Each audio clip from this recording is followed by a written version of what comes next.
Welcome to Golf Training Hacks. In this video, we're going to work on improving the function of your scapula. Now, your scapula is basically your shoulder, so if your scapula is stuck in a position, you just can't move it, it's really tough to improve your range of motion in your shoulder. So your scapula, which is that triangular piece of bone in your back, it basically makes your shoulder, you should be able to reach the scapula, which is protraction, and bring it to the center and down. So you should be able to get this kind of motion, but a lot of people are stuck here. So what we want to do is improve that with this exercise. Now we're going to use a breathing pattern to help us increase the range of motion in our scapula. We're going to use a 4-4-8 breathing pattern. Now why is that so important?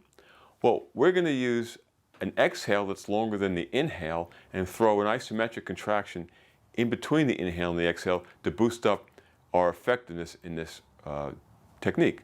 Now, why does that work? Well, your brain is set up to protect you. So when your brain perceives a threat, it's going to protect the joint and the soft tissue around the joint by constricting or constraining the movement. Now, that's not so effective when you're trying to increase your range of motion. So what we want to do is send a signal to the brain that the position we're in is okay and you can relax.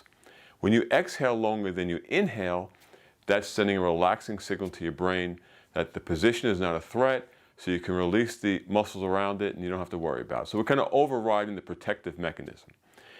And in between that inhale and exhale, we're going to use an isometric contraction, which is a very effective way to boost range of motion. Now, this exercise, I have a band set up to the pole here, and what I'm going to be doing is pulling the band back. So I'm going to pull my scapula back to the midline and down, and I'm going to hold that for 4 seconds, and then I'm going to release my breath for 8. So I'm going to take a deep breath in for 4.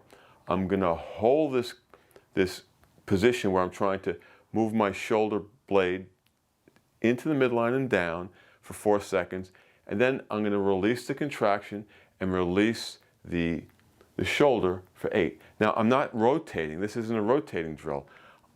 My shoulders will stay square to this area here, and all I'm doing is this. So there's no movement like this. I'm just moving my shoulder back and forth. Okay, so let's start. So I have a band. I'm going to grab the band.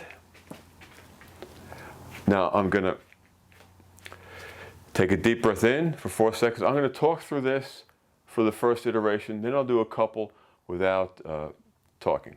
So take a deep breath in for 4. Now I'm going to pull my scapula back to the midline and down, and I'm going to hold for 4. 1 1,000, 2 1,000, 3 1,000, 4 1,000. Also, I'm not bending my elbow.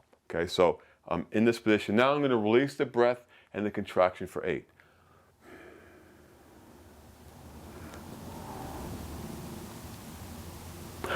So I'm letting the band pull my arm and my scapula forward, but I'm not doing that. I'm trying to resist this. So let's do a couple without me talking.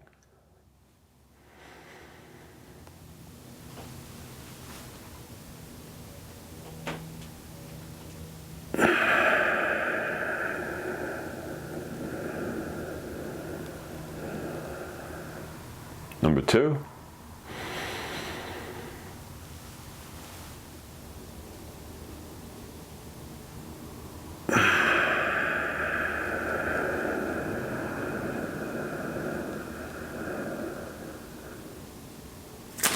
Okay, so by using the 4-4-8 or 2-2-4 or some method where you're exhaling longer than you inhale, don't be so dogmatic about it. You don't have to, click off the breaths to a metronome or to 1 1,000, 2 1,000, but just think about it in terms of you want to exhale longer than you inhale, and you want to throw an isometric contraction in between the inhale and the exhale. Okay, using that type of breathing pattern is really going to help you improve the range of motion in any joint, not just the shoulder. So if you found this helpful, we'd love you to subscribe to our channel and give us a thumbs up, because we want to get our message out to as many people as possible about improving movement quality. So tell all your golfer friends, and you know what? It's not just really for golfers. A lot of people can benefit from improving their movement quality. So thanks for watching.